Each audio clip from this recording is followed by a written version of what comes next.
out. It's an exciting day for all of us here. So we want to walk you through what you will see next during the countdown and the rocket launch. So let's send it over to Joshua Santora and Mick Woltman, who are with the ULA and Launch Services program teams. Gentlemen. Hey, good morning, Daryl. I'm Joshua Santora, and I am here at Atlas Spaceflight Operations Center, joined by Mick Woltman from NASA's Launch Services program. Mick, you excited to go to Mars? I am excited to go to Mars this morning, Josh. This is a great day. The sunrise out there looks awesome on this rocket, and ready for a great launch today. Thanks for having me on the show. Man, happy to have you along, providing a ton of good context as we go through. Before we dive into the story of Perseverance, we want to give you a preview of what's ahead today in the countdown. Things really got going this morning just after midnight, actually, and Atlas V is just about ready to fly.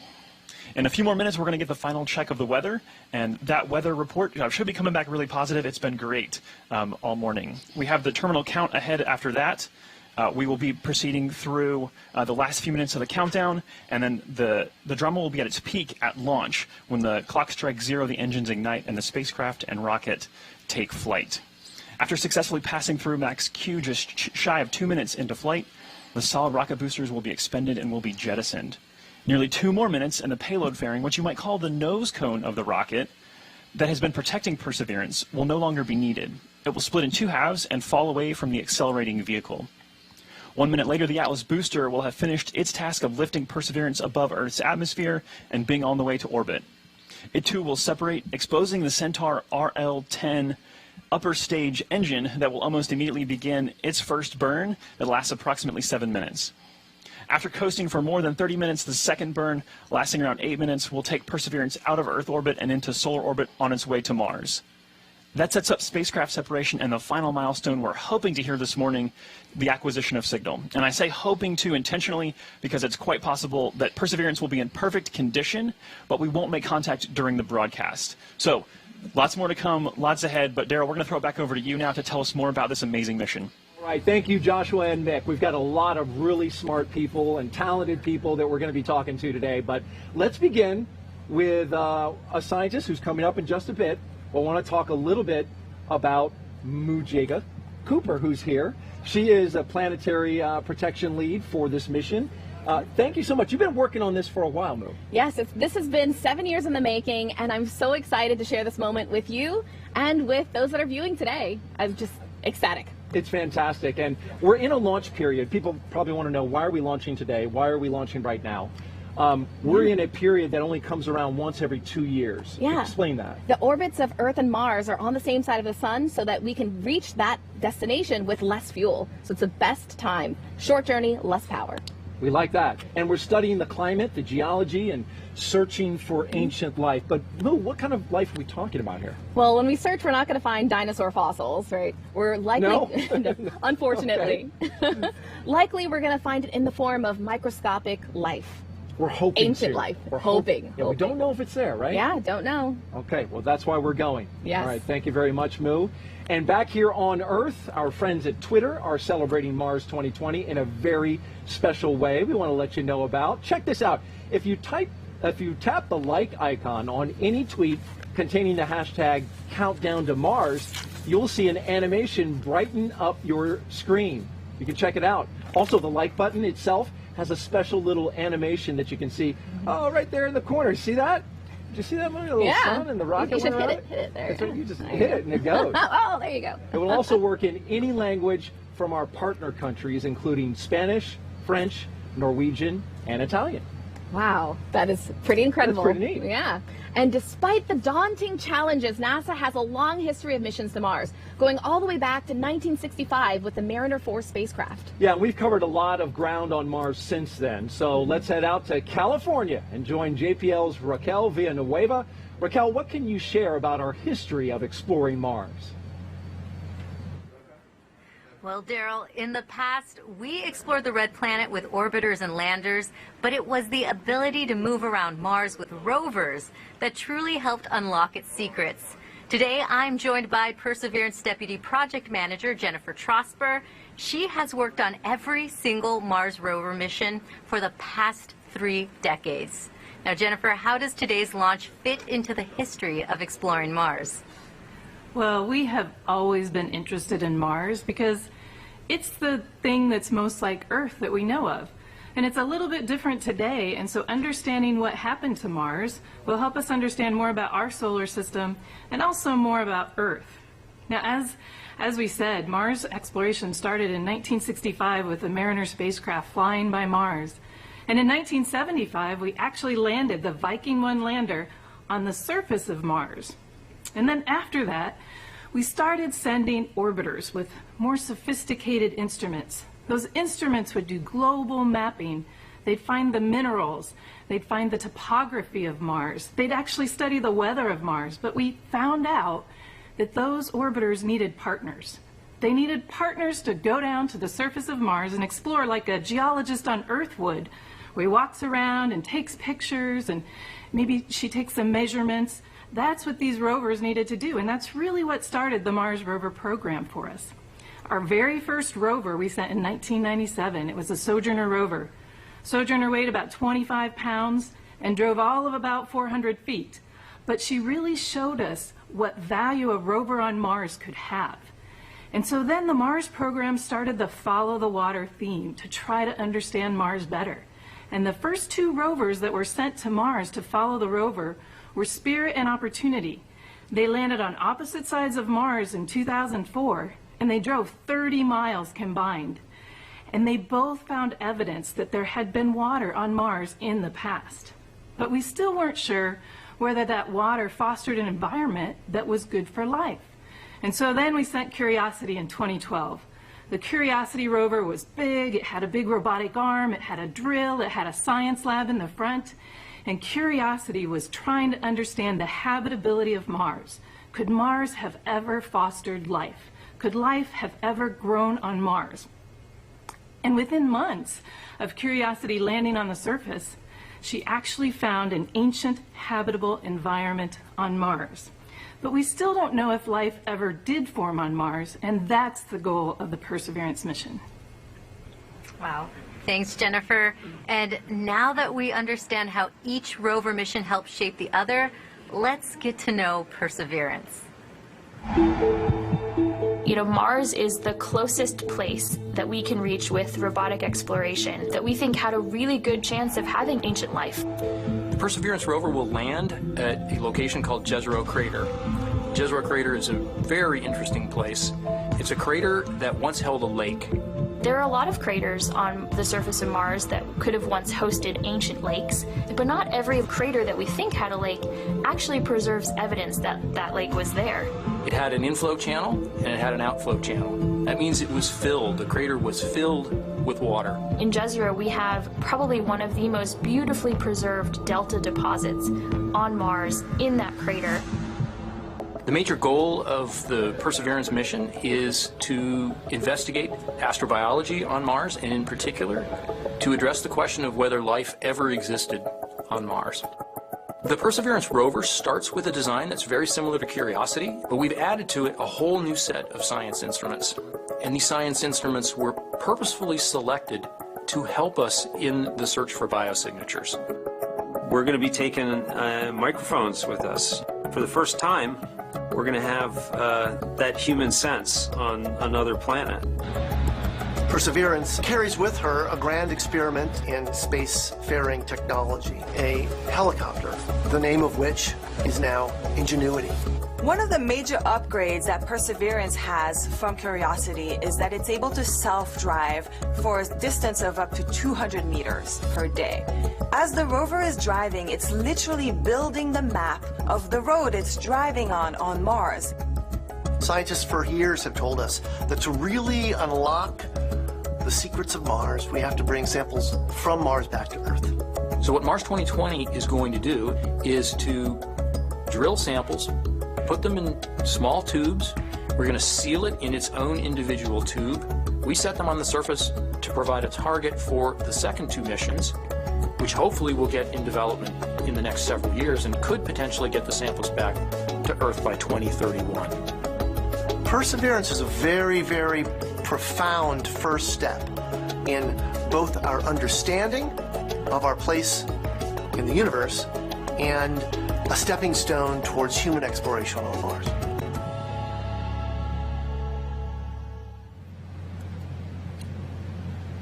And a great breakdown of the rover there. Welcome back to the Kennedy Space Center in Florida, where our next Mars rover will be propelled into space by an Atlas V rocket. And the man who leads the company tasked with safely getting Perseverance off this planet is Tori Bruno. He is the CEO and president of United Launch Alliance. We appreciate you being here, Tori, this morning.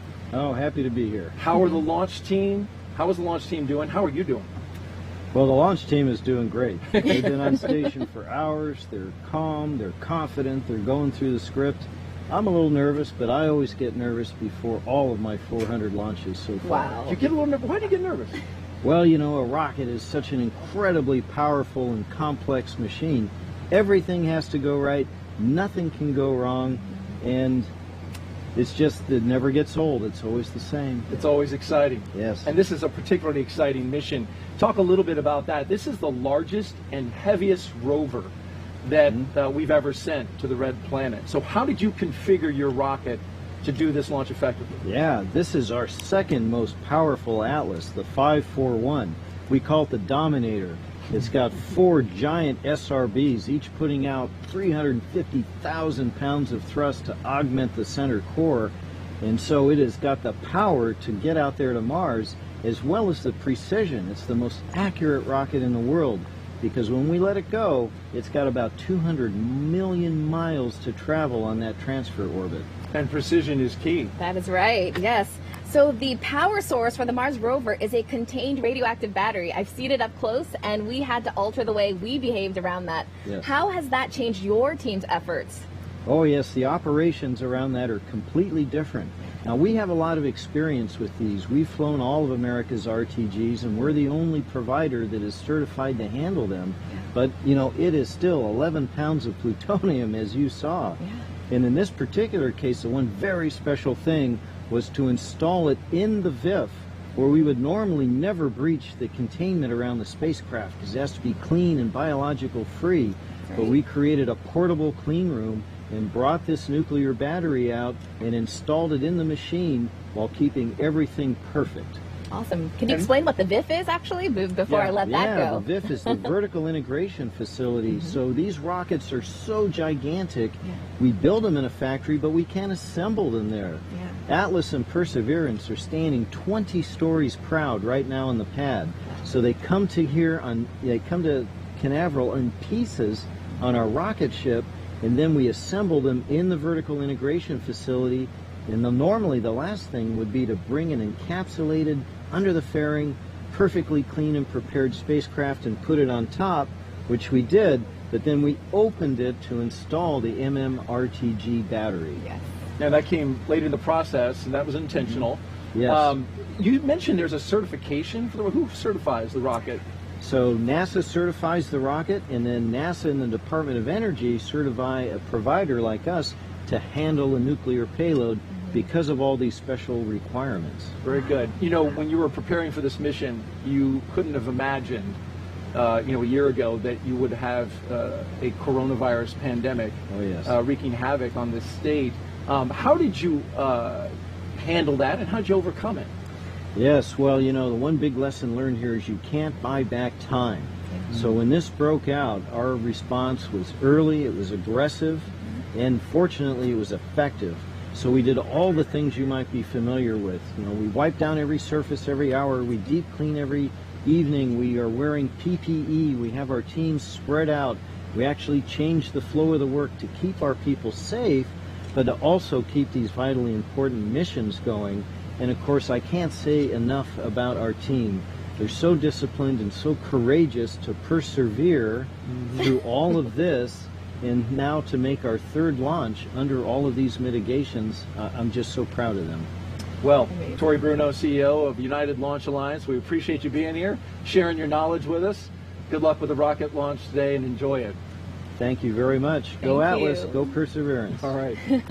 The countdown to Mars is well underway. Let's go to our launch commentator team for an update on the pre-launch efforts and a weather forecast. Joshua? Hey, thanks, Moo. Operations this morning have been really pretty quiet. Mick, can you tell us what's transpired to get the rocket to the point that it is today, right at this moment? Yeah, actually, Josh, it's great to have a quiet countdown this morning. That means really good things for us here in the ASOC. But the teams did come on station today about midnight. They got on station, started configuring the launch vehicle, getting it ready for fueling, as we've been listening to them fuel the first stage Atlas with LOX and the second stage Centaur upper stage with cryogenics. The team continues to do that. They've checked out the avionics, the electrical systems. They've also done a flight termination system check with the range. So all systems are looking nominal, and the team is now currently in their T-4 and holding and just assessing the telemetry and the launch vehicle as we get ready to lift off this morning. Yeah, and it is a programmed hold, so this is part of the plan. This is not anything going wrong. We do have a 2-hour window today, but everything is charging ahead towards that 7:50 a.m. Eastern liftoff time. We want to introduce you to a few of the teams involved this morning. We want to start with the U.S. Space Force. They're responsible for the range operations and weather activities. So, Mick, tell me about the range really fast before we get this weather briefing in just a few seconds. Yes, the United States Space Force is responsible for public and personnel safety here at Cape Canaveral Air Force Station and Kennedy Space Center, where we're launching from. So a very important part of the mission today. They are one of 5 teams that are working with us to launch Mars Perseverance on its way this morning.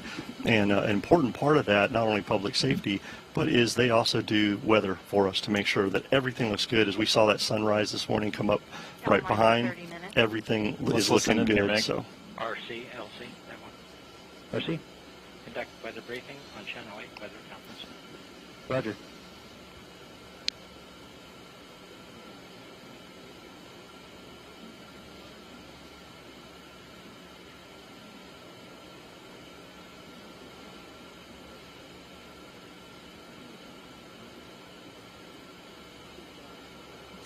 Sorry, we thought we were going to get that for you live, and apparently the audio is on another channel. Forgive us. We should be looking at a visible satellite image. We have now mostly clear skies, a few clouds off to the east over the water. We were monitoring one cell on the radar 10 miles to our southeast, which has dissipated, so things are looking great for launch. We are go on all LCCs and expected to remain go through the count. Our temperature is currently 80 degrees. Could climb to 82 by the end of the window. Winds are currently from 220, 8 knots sustained with peaks to 10 knots. 10% POV for the cumulus cloud rule. Proton flux is at normal background levels and expected to remain so through the count. This concludes the weather brief unless there are any questions. All right, so I think we're in good shape. We heard a great report there. Again, hearing the go on all LCCs, launch. Absolutely. LCC. Launch commit criteria. I can never remember the second C. Appreciate that. So tell us about the T clock, because obviously we mentioned we're at T-4 minutes and holding, so we have a difference here in these 2 clocks today. Yeah, so the teams actually are working to 2 different clocks. The L clock, or what we call the launch time, or L- time, is the real-time clock, which continues to count down towards liftoff.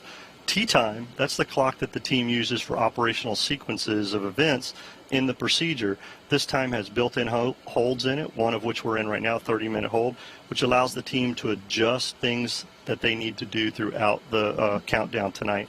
So the L clock will continue counting down, and what's unique about this is at L-4 or T-4 as we pick up the count, these 2 clocks will sync up and we will count down to liftoff this morning. One of the things we want to kind of piggyback off of the weather briefing for is to talk about the power source for Perseverance. Perseverance actually has a nuclear battery, which that might be a little bit alarming for people to hear that. It's not a nuclear reactor, it's a nuclear battery, and it's actually something that has been developed by the Department of Energy for this kind of a purpose. It's a multi-mission radioisotope thermoelectric generator, which is a mouthful, but it's an MMRTG. It's roughly the size of a 5-gallon bucket, and it is designed to actually make, how does this actually produce power for the robot? So it's using nuclear material inside, right, to generate the electricity that's there. Starting off the mission today, it'll be about 110 watts of power that provides the spacecraft as we lift off. And it'll provide power for Mars Perseverance throughout its whole mission life. So that's the unique thing about this battery source that's pretty neat, is that it will continue for the whole time. Yeah, the Atlas V has a perfect launch record, so it's in good shape.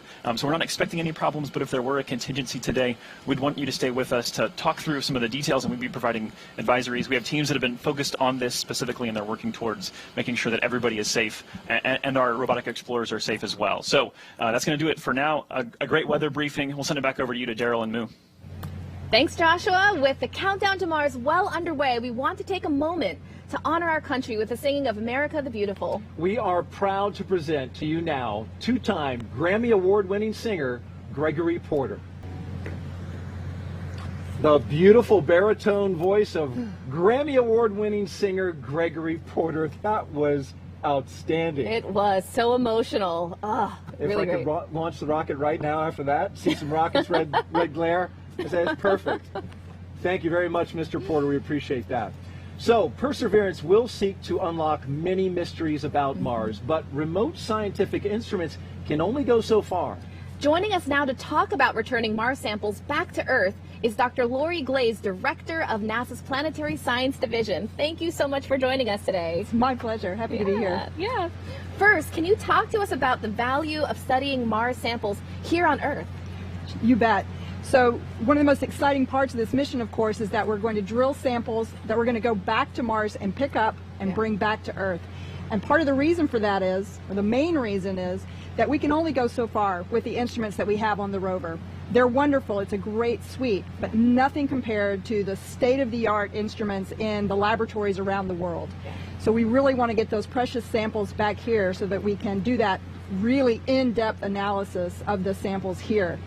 In addition to that, not only do we want to study them now, today, with those state-of-the-art instruments and facilities, we can preserve actually most of the sample for decades, and that will allow us to use future instruments that haven't even been invented yet, or answer questions we haven't even thought of yet. So it's really important to get those samples back here. And could we confirm life if it is there with the instruments we have on the rover, or would that actually happen back on Earth? I fully expect we won't be able to make that real determination until they're back here on Earth. We expect with the instruments we have on board to be able to detect biosignatures and the types of things that say, yes, this is a sample that may contain evidence of past life in the sample, but I think it would be very difficult to confirm that until we actually get the samples back here on Earth. Speaking of getting them back here to Earth, the key part of this, how will you do that? That's a great question. We're already starting work on that next mission called Mars Sample Return. We think it's going to launch. We're planning for a launch in 2026. This is a really complex mission. It's going to require 2 launches from Earth and 1 launch from Mars in order to get those samples back here. Wow. We're working really closely with the European Space Agency, our core partners on this mission. So we'll have a launch from the U.S., which will launch a sample return lander that will land on the surface carrying a fetch rover that will go out and pick up the samples, bring them back, load them into a rocket, the Mars Ascent Vehicle, and launch them into orbit around Mars. At the same time, when we launched from Earth, the Europeans are also launching an orbiter from Earth that will be in orbit around Mars, and it will capture those samples with that orbiter. We're going to capture them, and then it will make its return trip back to Earth, release them, and they'll come down and land in the Utah desert, where we will then safely carry them and put them in the curation facility. Wow, what a process. Awesome. Yeah. That is so amazing. Thank you so much, Lori, for joining us today. We appreciate your time. pleasure. Enjoy the launch. Get a view. Go Perseverance, go Ingenuity. Awesome. Thank you, Lori. Well, in the early 1900s, the Wright brothers proved powered flight was possible on Earth. Now, NASA plans to test a powered flight on Mars with an ingenious helicopter. So, let's get back out to California now, and Raquel, the Martian atmosphere is 99% less dense than here on Earth, so this is no easy task to fly on Mars. It is, Gerald. Now, hitching a ride on the Perseverance rover is an exciting technology demonstration. The Mars Ingenuity helicopter. Now, if successful, it would mark the first time humans have taken powered flight on another planet. Ingenuity's project manager, Mimi Ung, joins us now to talk about the set of milestones Ingenuity needs to hit in order to take flight on Mars. Hi, by the way, we just had an earthquake in this room. But anyway, with that, Mars helicopter tech demo is motivated by the potential of adding the aerial dimension to space exploration.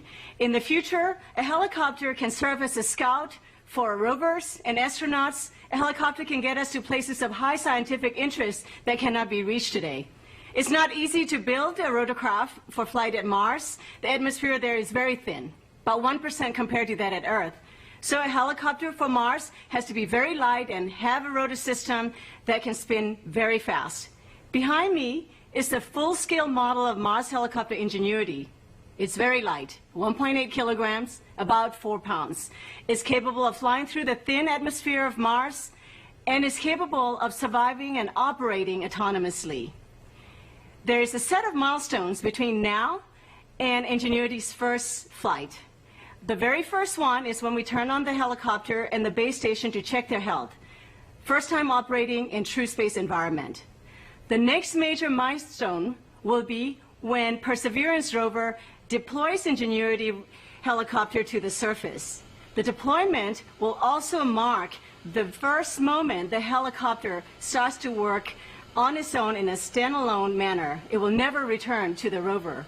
And the first major milestone then will be the helicopter surviving the first cold Martian night, about minus 90 degrees Celsius. And we've designed the helicopter to keep itself warm. So we've planned for up to 5 flights in the 30 Martian days that have been set aside for our flight experiments. The flight data we get from the helicopter will inform our team the health of the helicopter and performance of each flight. The data could also include a few color photos.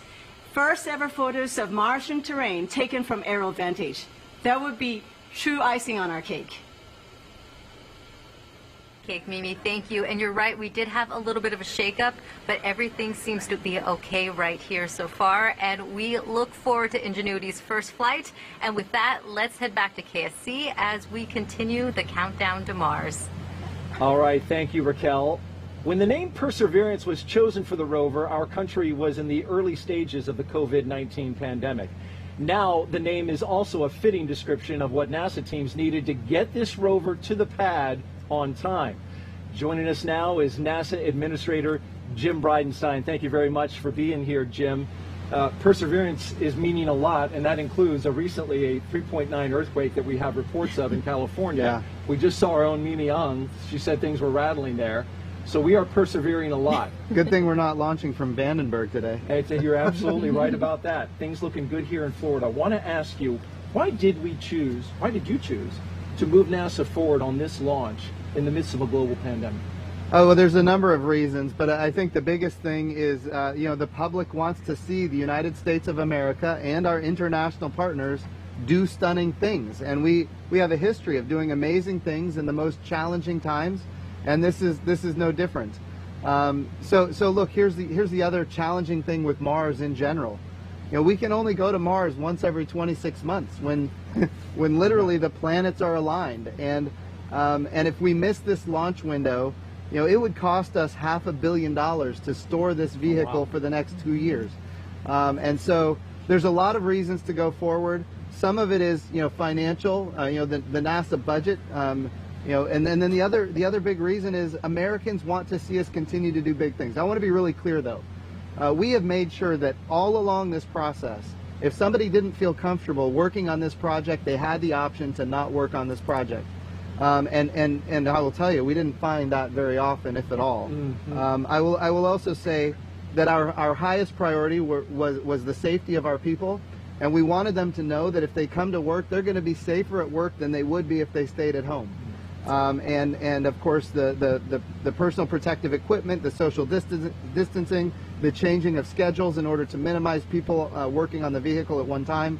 All of these things were put into place as protective measures. But it is true, the name Perseverance, which was given to this robot by Alex Mather, who's a 7th grader in Virginia, this is all about perseverance. And going to Mars, as you said, going to Mars is all about persevering in general. Doing it now is more persevering than ever before. Real quick, we've got a launch, of course, counting down. How are you feeling?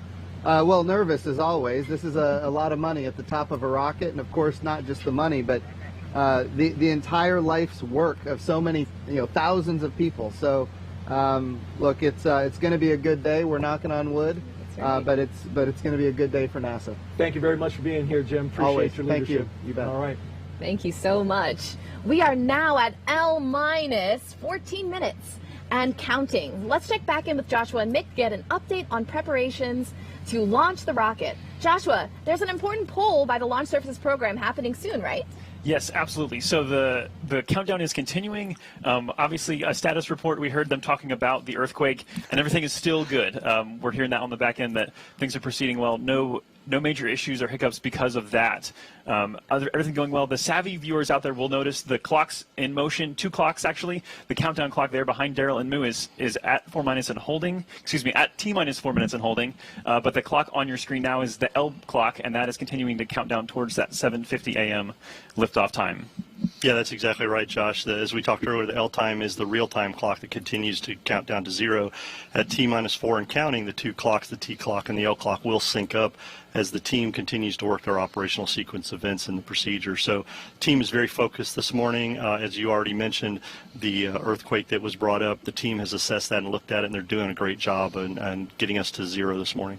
So we mentioned the U.S. Space Force as one of the 5 teams earlier, and next up we have the NASA Launch Services Program team responsible for managing the launch, and we're going to hear a poll here from the NASA launch manager himself, Omar Baez. He's going to poll his team for their readiness to be able to report out in just a few minutes. So he's very punctual, so this should be coming right on time here in just a few seconds. Let's listen in now.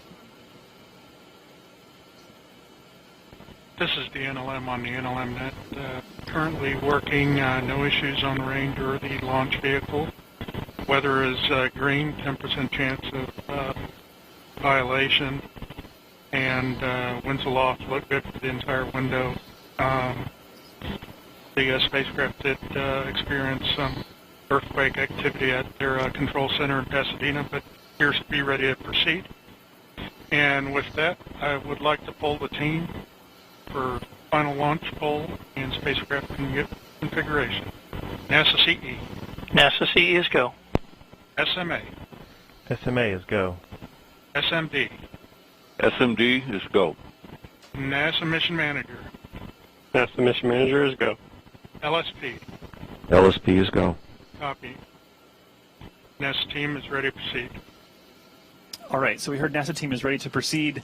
He even mentioned the weather in there, which is great, only a 10% chance of violation. Again, a big thank you to Jessica Williams of the U.S. Space Force 45th Space Wing. I like the fact that we're working no issues this morning into this count. That's an important part that Omar brought up.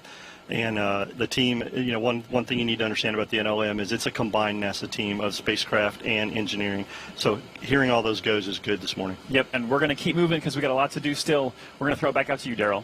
All right, thank you very much, Joshua. Our NASA teams across the country overcame challenges caused by the COVID-19 outbreak, as you've heard so far, to get this Mars rover to the launch pad on time. We are about to hear from workers at centers in California and Florida who took every imaginable precaution while managing to get this vital work done.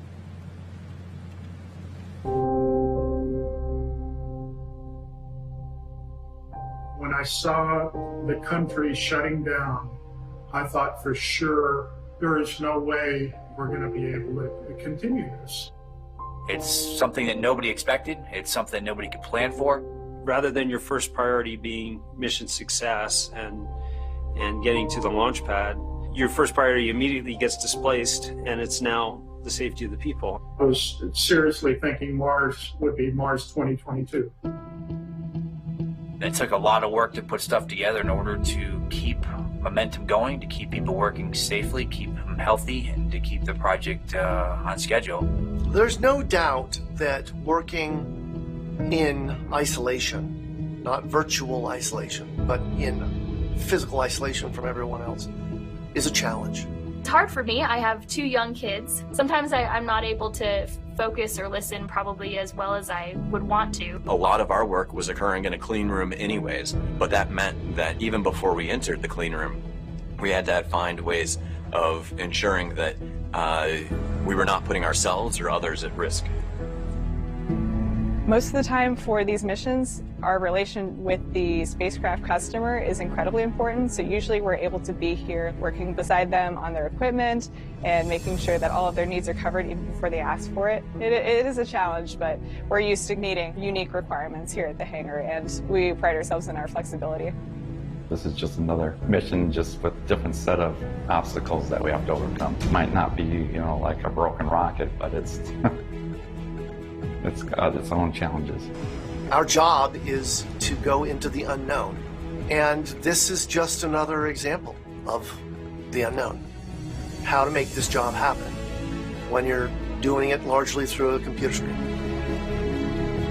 I asked the team a couple months ago if they would like to do something to kind of symbolize and mark these challenges that we faced, and they designed something that we called a COVID-19 Perseverance plate that's now affixed to the port side of the rover.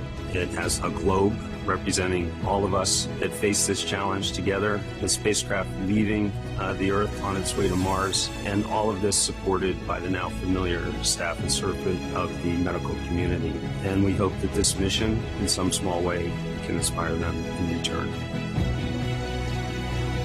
Pretty much everybody that I've talked to that's associated with the mission has said the same thing, which you could not have come up with a better name than Perseverance. We have persevered through this. Nobody's given up. We won't get this mission done. We will get it done through the pandemic.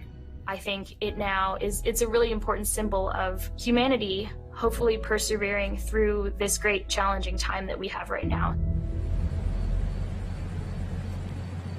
We appreciate that team as well as the medical community that really stepped up and helped. And it's ironic, you know, Moo, because the name Perseverance was chosen by a 7th grader who at the time he submitted that name, he didn't know that we would be faced with a global pandemic. So we are glad to have him and his family here along with the student who named the helicopter to watch the launch in person. Their names are Alexander Mather and Vanessa Rupani, and they are watching from the 5th floor balcony of our engineering building, just a stone's throw away from the countdown clock. Look at that, there they are, looking cool. Alexander Mather, who goes to Lake Braddock Secondary School in Burke, Virginia, submitted the winning essay to name our rover Perseverance. Yeah, they've got a great view. I've seen it from up there. They've got the VAB in the background, as you can see there, so cool. It's such a beautiful setup for this awesome launch. And Vanessa, who you can see her, and they're waving. Hey guys, appreciate you. She's a junior at Tuscaloosa County High School in Northport, Alabama. She entered the contest as well and came up with the name Ingenuity for our helicopter that will accompany our rover to Mars. Thank you both for being here. What a neat view that is. Yes. All right, folks, with the coast phase coming up, we want to let you know that after the launch, it will be about an hour before Mars Perseverance separates from the second stage. When that happens, the rover will then be on its way to Mars, so hang in there. Yeah, don't go away, as we will walk you through the flight around the Earth, and we'll talk live with the astronaut Zena Cardman about our human exploration ambitions and NASA's Associate Administrator of Science, Dr. Thomas Zurbuchen. It's going to be great, folks, so stick around. It's L-6 minutes and 26 seconds now. And time to focus our attention on the launch operation the rest of the way to liftoff. So let's send it back out to Mick Woltman and Joshua Santori. Gentlemen. Thank you. I want to let you listen into the remainder of this poll in motion. Let's go to that now. Range coordinator. Clear to proceed. Launch director. LD is go, and you have permission to launch. Proceeding with the count. ALC, verify T0 is set for 1150 Zulu.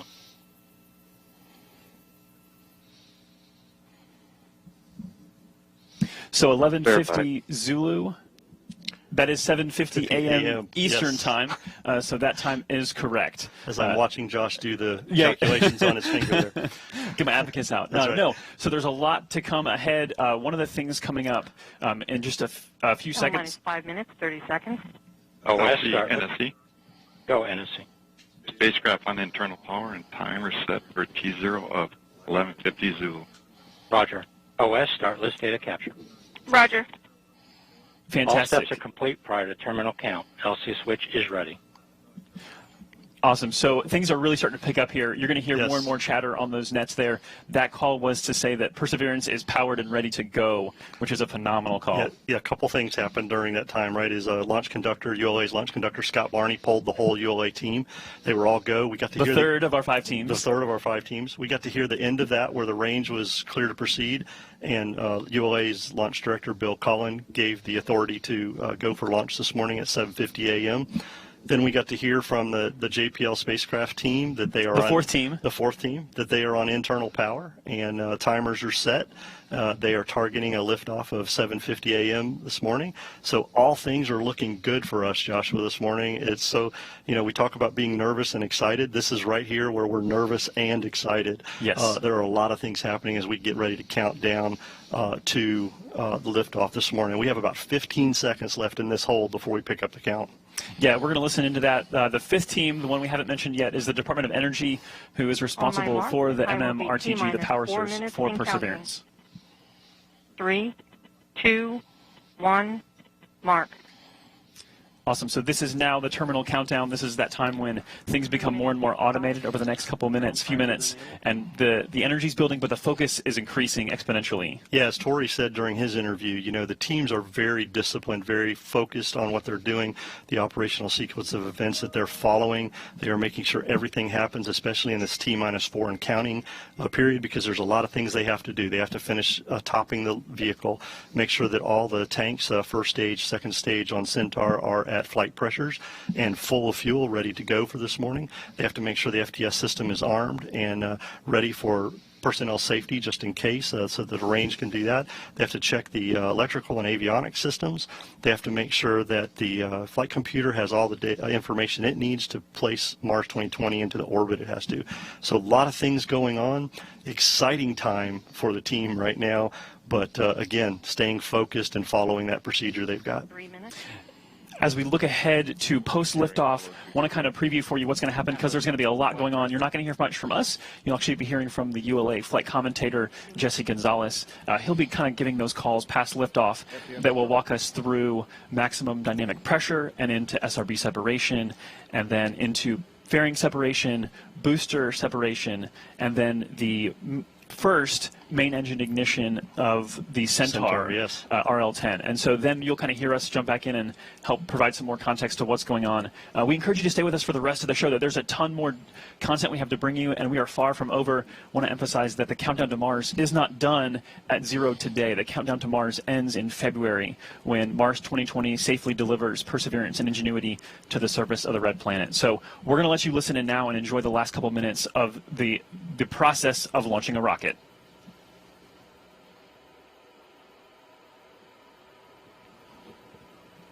One minute 59. Vehicle internal. 1 minute 55. Launch sequencer start. 1 minute 50. Securing Centaur LH2. Securing Centaur LO2. So there we heard the fueling is 1 wrapping minute up. 40. Yep, fueling is wrapping Launch up. enabled. Team is gone. Launch enable's 137. done. Launch conductor sequence is ready to go. They're getting ready to turn the vehicle over to auto FPS sequence at T-31 seconds. So that's a big thing that they're getting done here.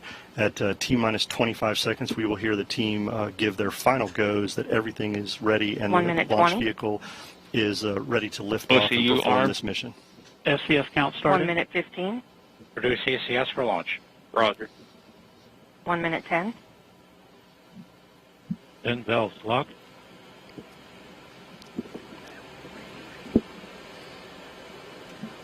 One minute. Rock, report range status.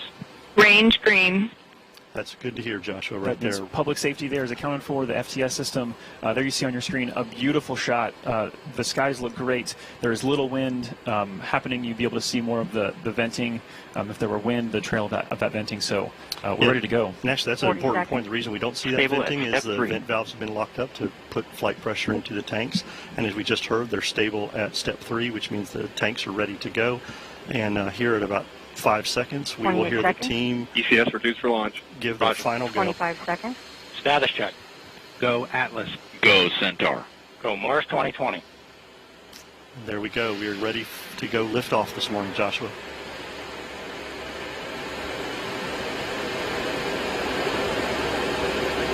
Eight, 7, 6, 5, 4. Engine ignition. 2, 1, 0. And liftoff. As the countdown to Mars continues, the perseverance of humanity launching the next generation of robotic explorers to the red planet.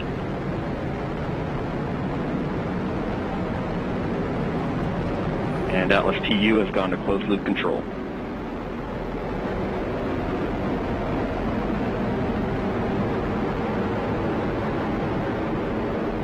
Coming up on 30 seconds into flight, the RD-180 is throttling down as expected. Engine response looks good. And Mach 1 Atlas V is now supersonic.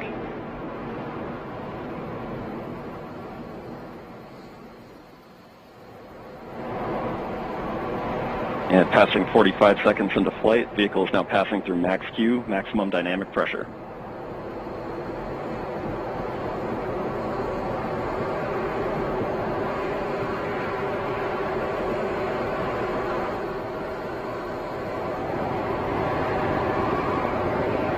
And passing 1 minute into flight, the RD-180 is throttling back up as expected. Engine response looks good.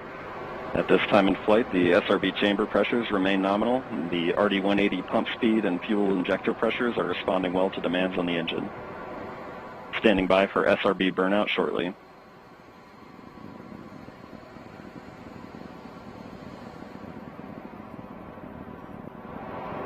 And we have burnout on all 4 SRBs. Burnout pressure signatures look good. Standing by for SRB jettison shortly.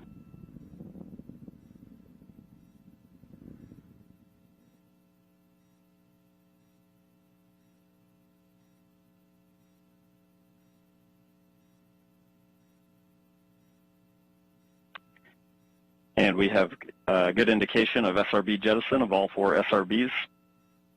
And the vehicle has gone to closed loop guidance.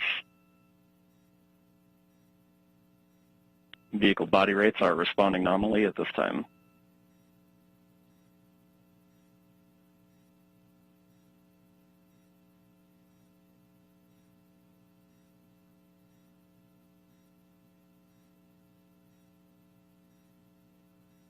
And coming up on 2.5 minutes into flight, the RD-180 is throttled down slightly as expected. Engine response continues to look good. At this time, the vehicle is 50 miles in altitude, 85 miles downrange, traveling at 6,000 miles per hour.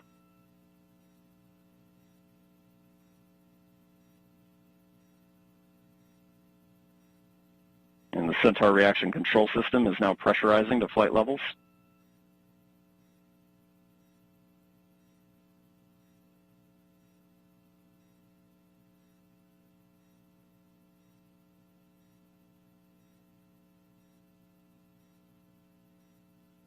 And just past 3 minutes into flight, the RD-180 is now throttling to maintain a constant 2.5 G acceleration limit for payload fairing jettison.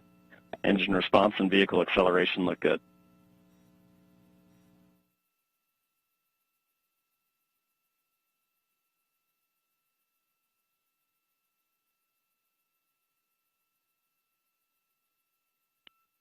And we have good indication of payload fairing jettison and Centaur forward load reactor deck jettison.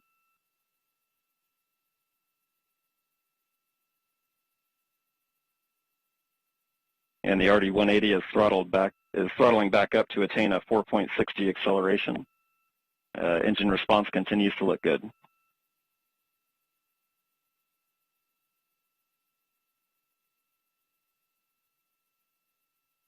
And Centaur has begun the boost phase chill down sequence to thermally condition the RL-10 for operation. Standing by for BECO shortly.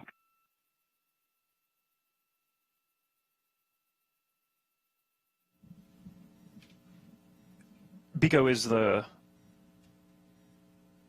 call for booster engine. And we have BECO, booster engine cutoff, standing by for stage separation.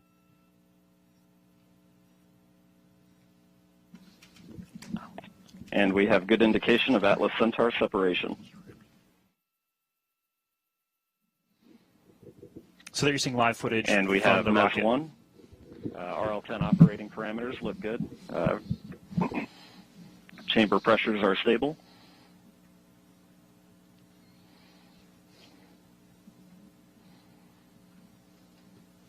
This will be the first of 2 burns for today's mission. This first burn will be approximately 7 minutes in length.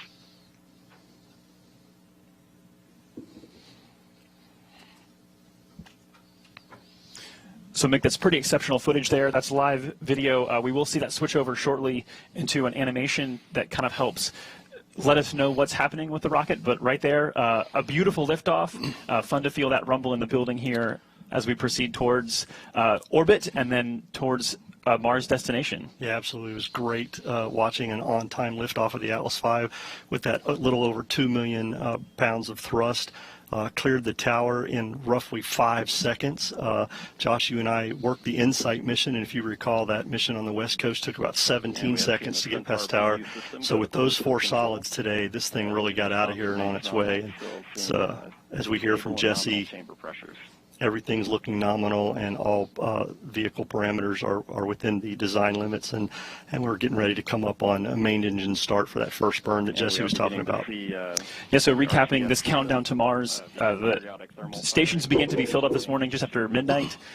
Preparations, fuelings, powering up, all the way through that liftoff that happened. I think, Mick, it wasn't precisely on time. I think you said it was like 10 milliseconds early.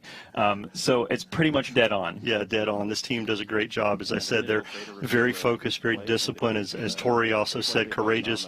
They have done a lot of work to get us to this point today through this pandemic, changed how they did some of their work, you know, made adjustments as needed, a lot of cleaning, a lot of things, a lot of wearing their face masks, doing all kinds of things. And so this is an exciting time, not only for the JPL team in Mars 2020, but everybody that's worked this mission, and for the country and the agency. So this is exciting to see. We still have a long way to go, Joshua, before spacecraft separation. Yeah, we had a really quiet countdown today, which is phenomenal, that we got off the ground on time. And we are proceeding now that we are in the middle of the first burn. It's tough to make out, but that engine is lit and it's firing.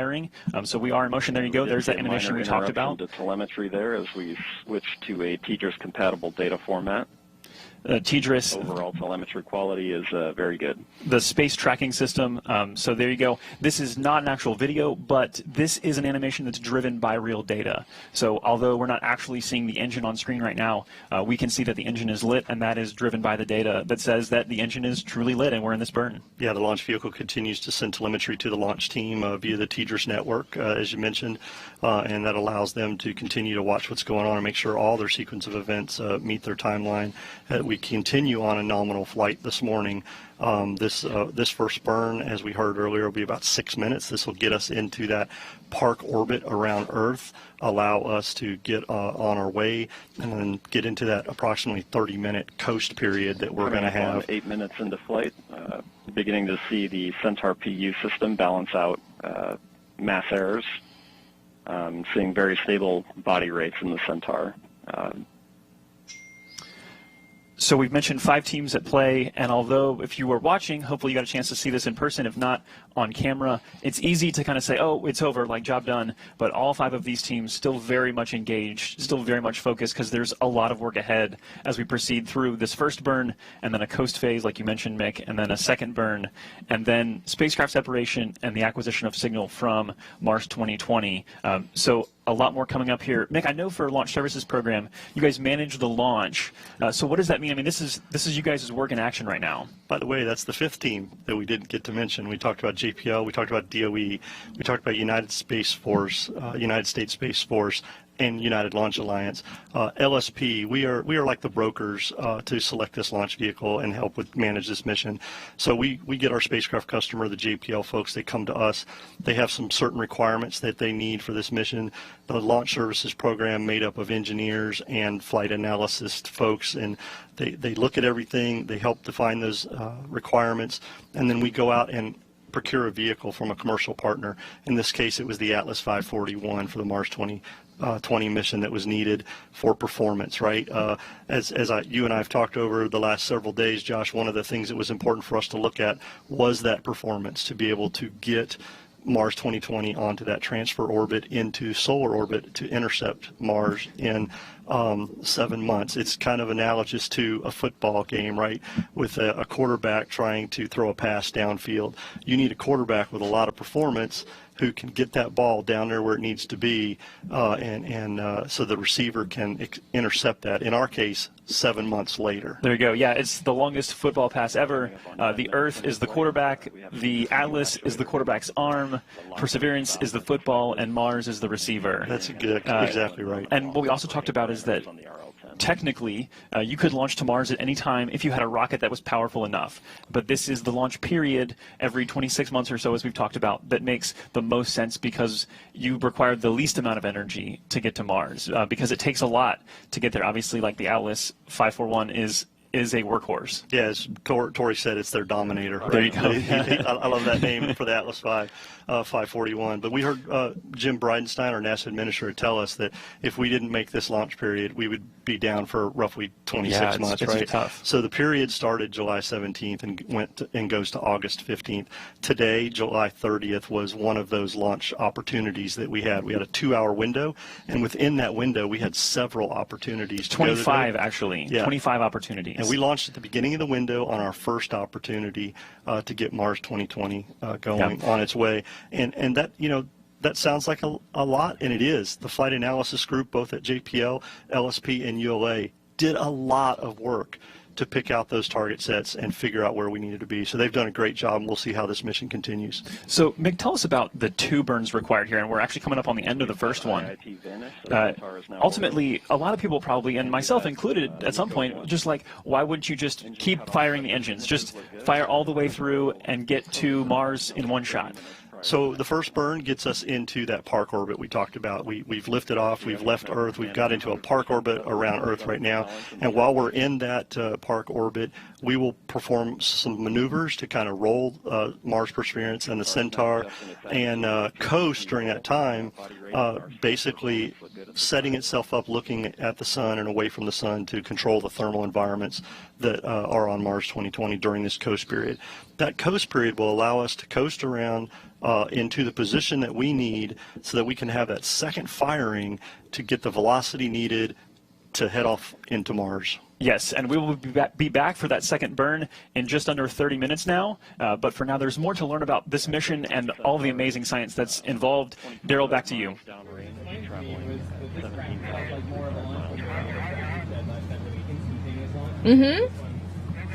All right.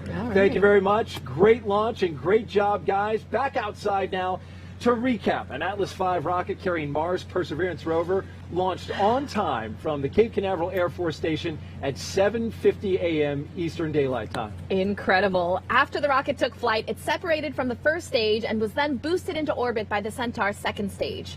Perseverance is now preparing for a second burn that will put it on a trajectory toward Mars. That's just incredible to say. It gives me goosebumps. It really is, and we're so excited about that as well. And while we wait for that second burn, hang in there with us because we got a lot of exciting coverage to go. We're going to welcome in one of our launch guests, Dr. Derek Muller. He is the creator and host of the popular science education channel on YouTube called Veritasium. He also holds a doctorate in physics education, so he's really smart. And that's why you saw us kind of having some fun, because Derek was here on set and we're just having a good time talking about this launch, which I got to start off with that. Derek, your first time seeing a launch in person, what'd you think? I mean, you know, what can you say? That I have nothing to compare it to, but it was awesome, something I will never forget, and I definitely want to be invited back. So if you guys could make that happen, I mean, just so amazing to You see. do a great job explaining physics. What did it feel like? Kind of walk me through as you were watching and experiencing it.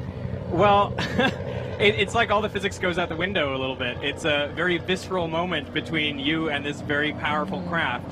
I think it's just amazing, all the, you know, the engineering that goes into making something that's that powerful and yet that controlled, you know, and to witness that is phenomenal. And then to feel the rumble of all that sound as it hits you, I found it an incredibly emotional experience. It's almost unbelievable to, you know, see it taking off.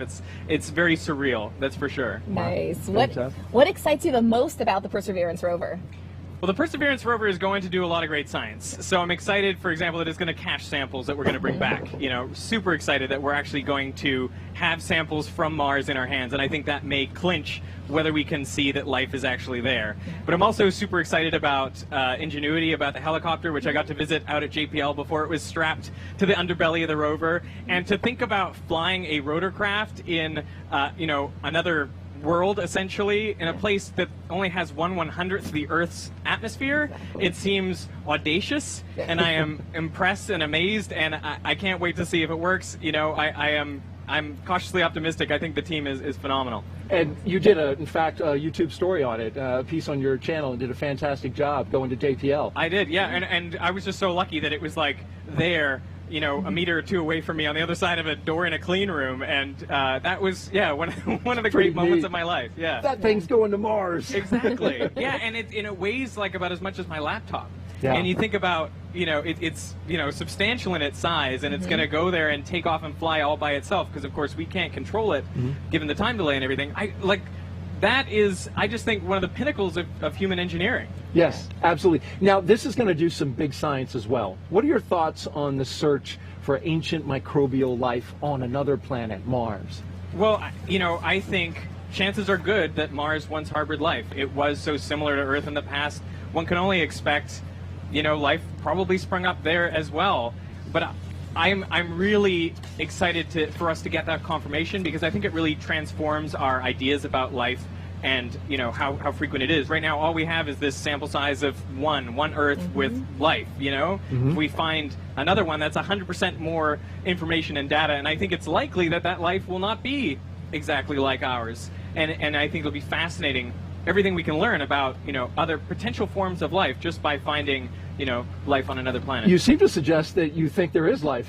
I do. I mean, you have liquid water for, I don't know how many, you know, 500 million or 1 billion years. On Earth, that was enough to create life. So, you know, the guess is that's not a unique thing, you know, right? I mean, the scientific hypothesis is you run that enough times, it's bound to lead to life again in other circumstances. Dr. Derek Muller, we really appreciate you being here, YouTube creator with the channel Veritasium.